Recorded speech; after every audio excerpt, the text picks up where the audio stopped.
Welcome back. Today we're going to be making a card. It's going to be a little bit grungy, a little bit distress.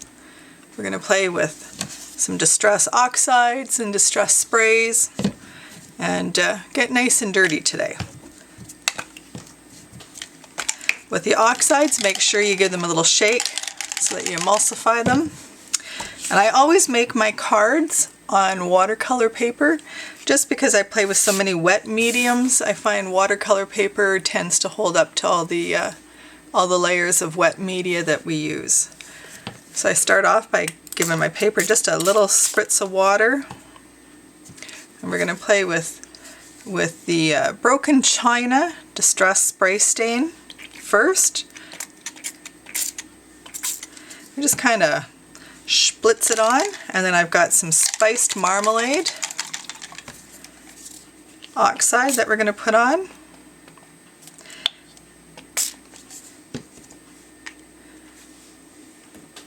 And then I'm going to take a watercolor paintbrush and just kind of smear it around a little bit, give it a bit more of a watercolor background, move those colors together.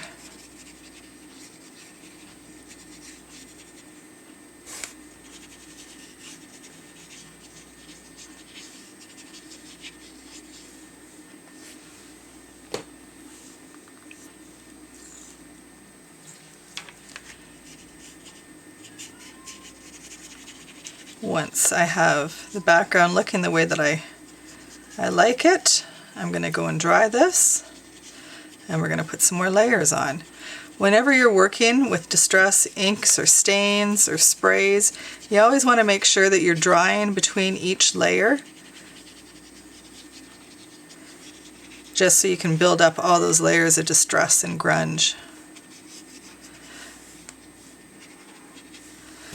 So I think that looks like a really nice watercolor background, so I'll be right back after I have this dried.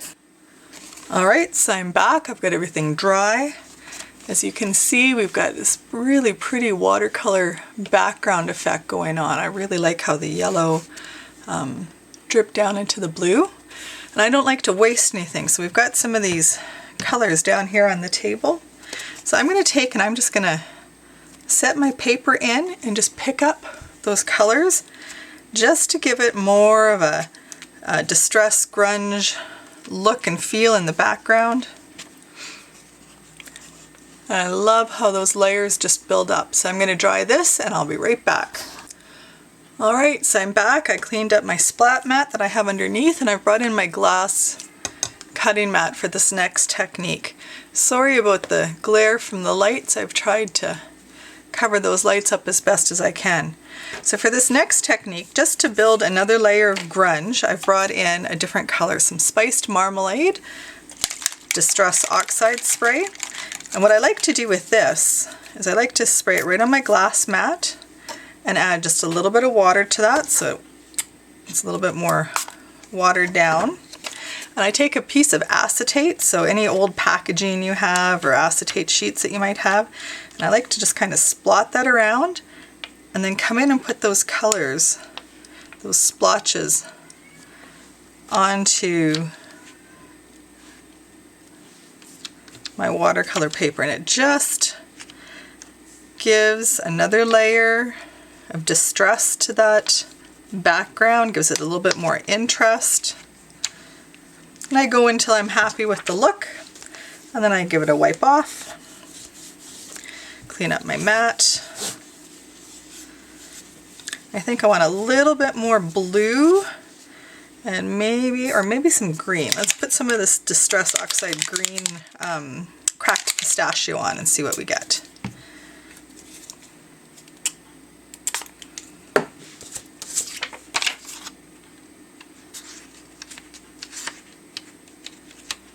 I think that's going to be pretty in here.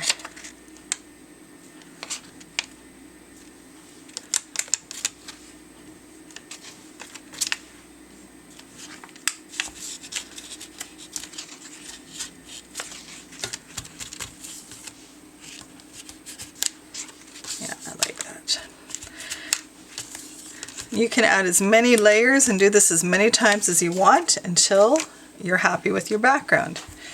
think I'm pretty happy with that.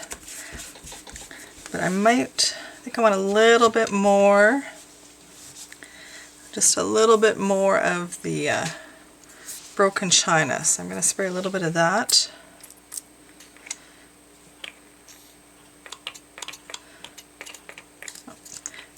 There we go. A little bit more of that on.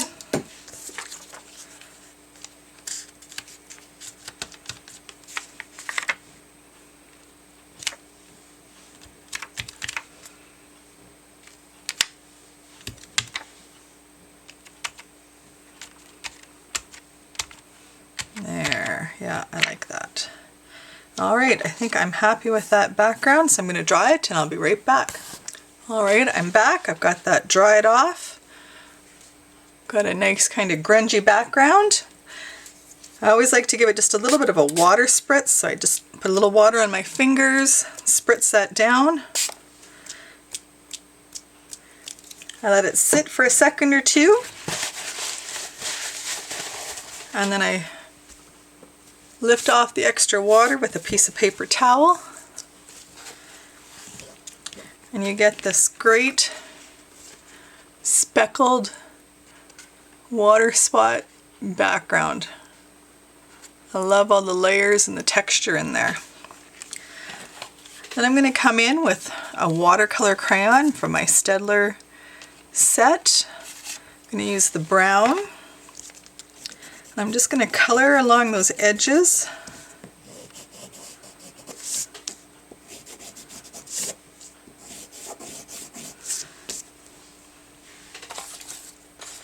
And take my water brush. And because it's a watercolor crayon, when you hit it with the water, you'll be able to just move that crayon and add this nice little bit of texture along these edges.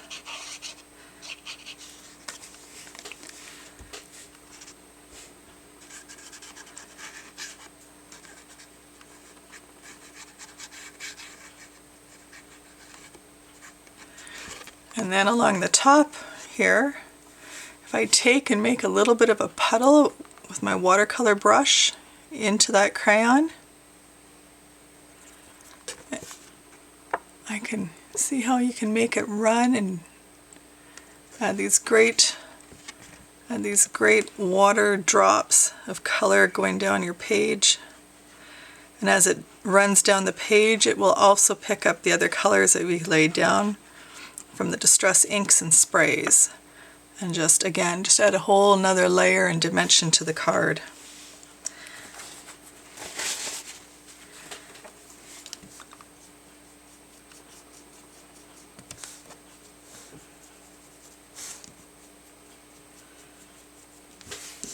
And you just keep going until you're happy with the results that you have, with the look that you have.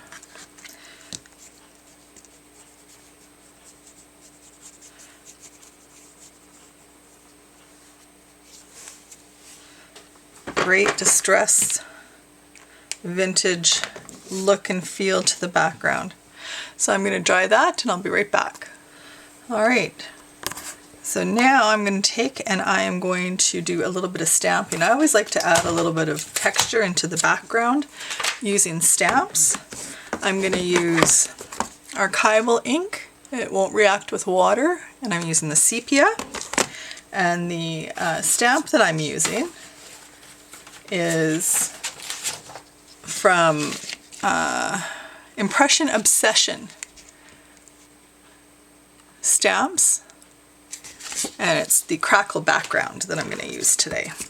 And I just take a big stamp like this. I don't bother mounting it on anything. I just take and dab it into some ink, and then I just very randomly stamp onto my background just to give it some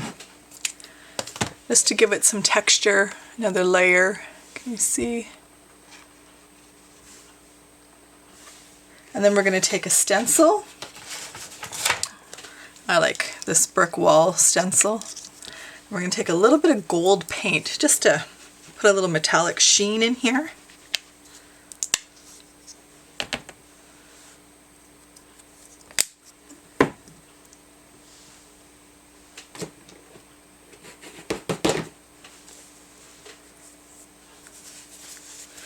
And I like using makeup sponges for this. You pick up just a little bit of paint on your sponge. I did that off camera, sorry. So I just picked up just a little bit of paint on my sponge. And then I'm going to come in to my stencil. I'm just going to give it just a random stamp job here with the metallic paint. This metallic color is called champagne, so it's not really very opaque, it's quite translucent. So like I said, it's just going to give this really nice sheen to the card. Can you see how the light picks that up and it just gives it this little shimmer, which I like because it allows the colors from underneath to show through. It allows that stamp from underneath to show through. Now I'm just going to clean up the paint off to the side so I don't put my arm in it. I do that way too often. I get working and I don't clean up and all of a sudden I've got an arm full of paint. And then because I really like the look of splatters, I'm going to use a little bit of black gesso.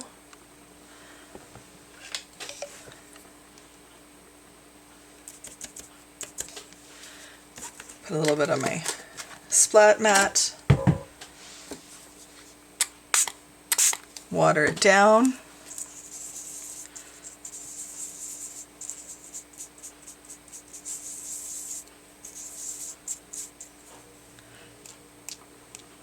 Throw some splatters on there.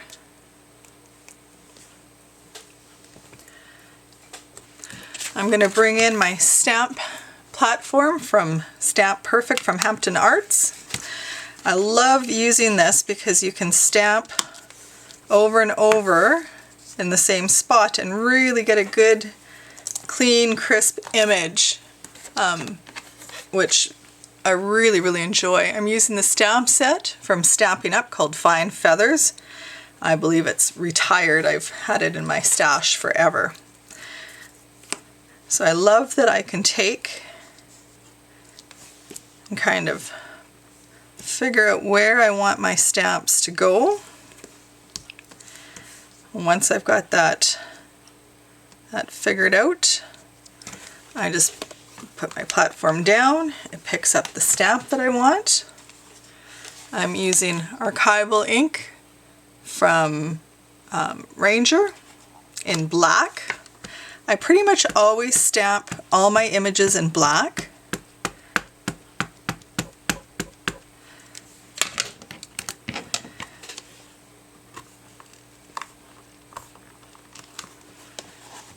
And as you can see, it gives you the image, but it's a little fainter than what I'd like. So I'm going to come in, I'm going to re-ink. I'm going to re-ink my stamp.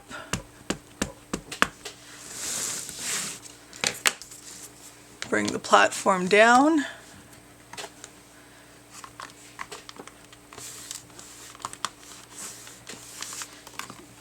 There. You can see how much more crisp that image is. I'll take the next stamp that I want to use, the next image, lay it where I want it, ink it up,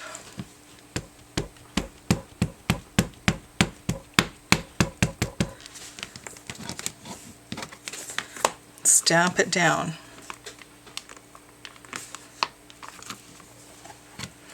I'm going to ink that again.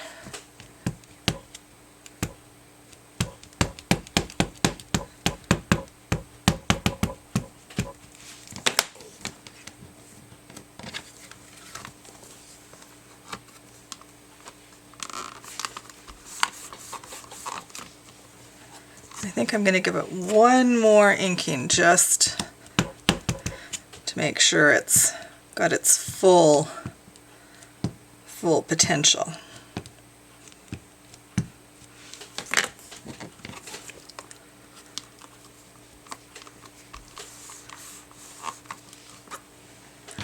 There we go. Look how nice and crisp that image is. And then I'm going to put my last image. I'm working in groups of 3, of course.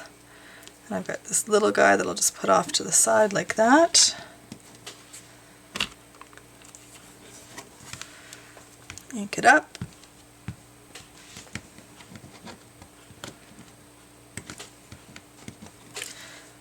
Stamp it down. Again, I'll give it a second inking.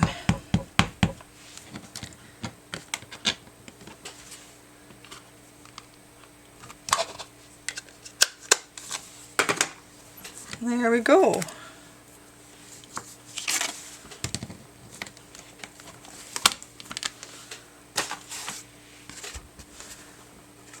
So cute little card. Now I don't usually put sentiments on my cards, I leave them blank, but you could put anything you wanted on there. There's a great space up here for something, or down right along the feathers, something simple like thinking of you would be quite cute on this. Then I'll come in with a sponge dabber. Just a little finger dabber like this. And I'll come in with my sepia ink again. And I just like to darken up those edges.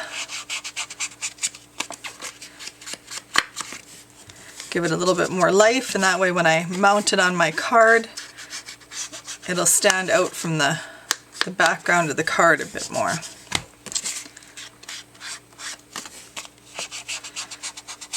So I always make these card bases. For a typical standard card, your standard card is 4 1/4 inches by 5 1/2 inches. So I make my base 4 inches by 5 1/4 inches, so that I've got space to mount it on a complementary background before I mount it on my card. So I'll show you how I do that. I'll be right back. Hi, so I'm back. I got sidetracked and distracted last night and never got back into the studio to finish this card. But this morning as I was looking at it, I decided that it just didn't have quite the pop I was looking for. So I'm going to use some yellow ochre paint, and I'm going to re-stencil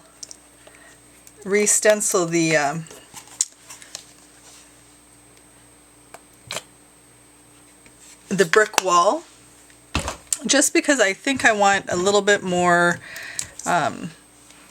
I want that brick wall to be just a little bit more noticeable. Now I'm not going to worry too much about trying to line up the bricks, as I do still like the glitter. I like the sheen that gives, but I think this yellow ochre will give it a little bit more interest, as it'll be much more noticeable against the yellow distress oxide that we put down.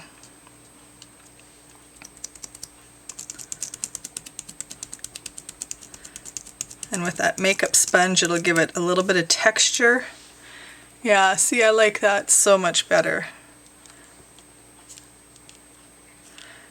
And even though I've stamped this image already down here, I'm just going to come in and put my brick in around it as best I can, trying to avoid the stamped image.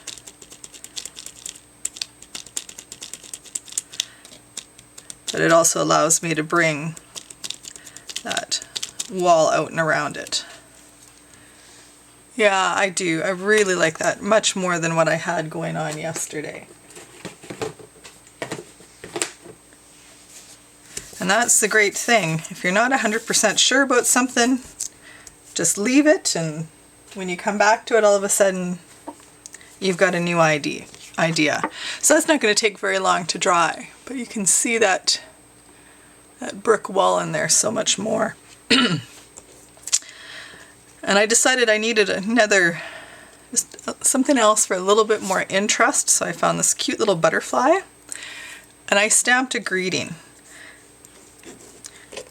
It says, "Create art every day. So I'm going to take with my sepia ink, and I'm just going to edge around all these words.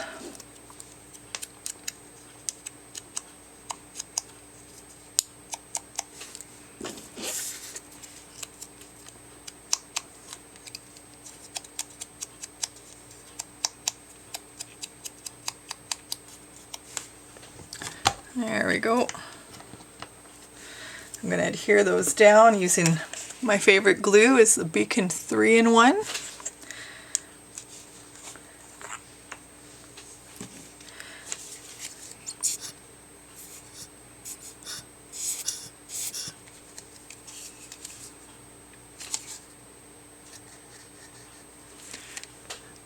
Just a little bit of glue.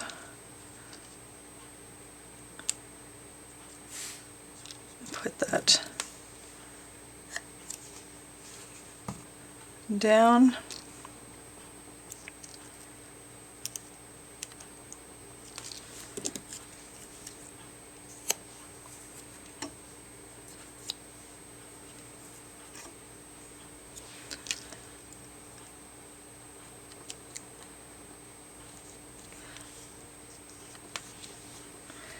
Give that just a second to dry.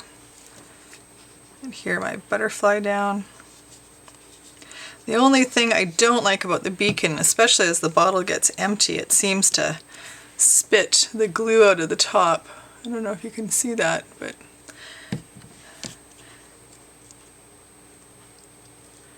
and I'm going to mount that butterfly right down on top of those feathers.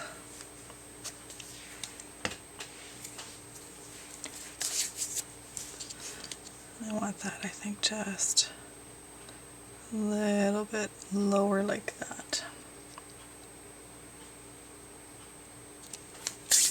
There we go. Give those a second. Then I want to put a little bit of a shadow in yet around those letters, so I'm using my let's see, yeah, you're not going to be able to see that, sorry. It's a Lowell Cornell watercolor pencil that I'm going to use. And I'm just going to come in and put that shadow in around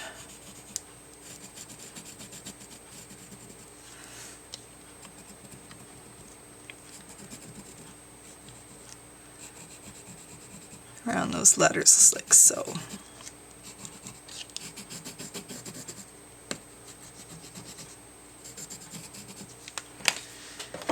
And then I'll come in with my watercolor brush.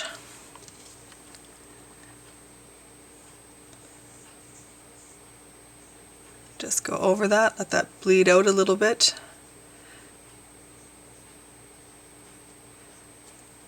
And it just gives it that bit of a grunge look around those greetings.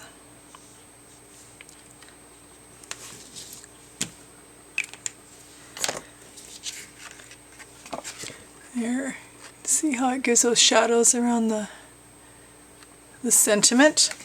And then I had picked this nice bright blue background to mount it on. It just makes the yellow pop off of there, so nice.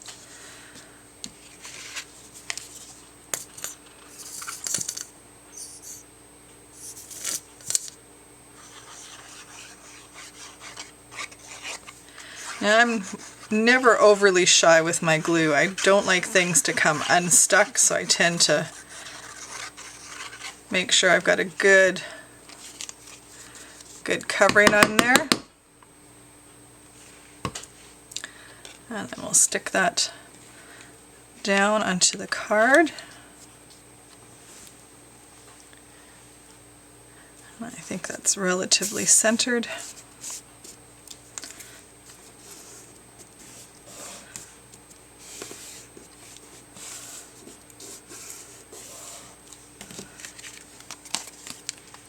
I need just a little bit more out along the edge here.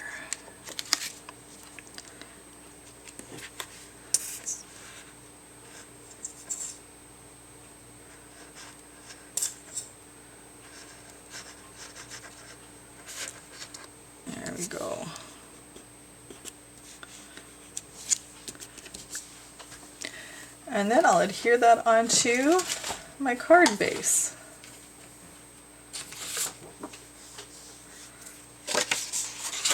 So I've already got a pre-scored card base.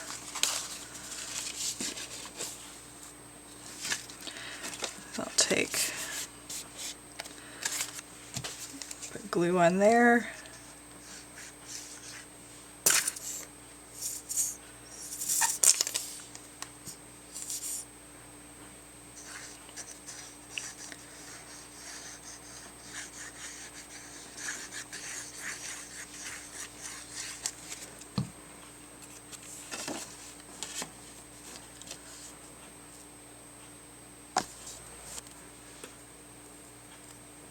There we go, get that glued onto my base like so.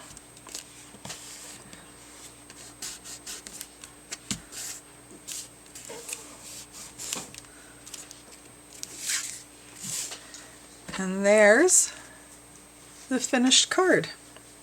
Thanks for joining me. You guys have a good rest of your day today. Bye-bye.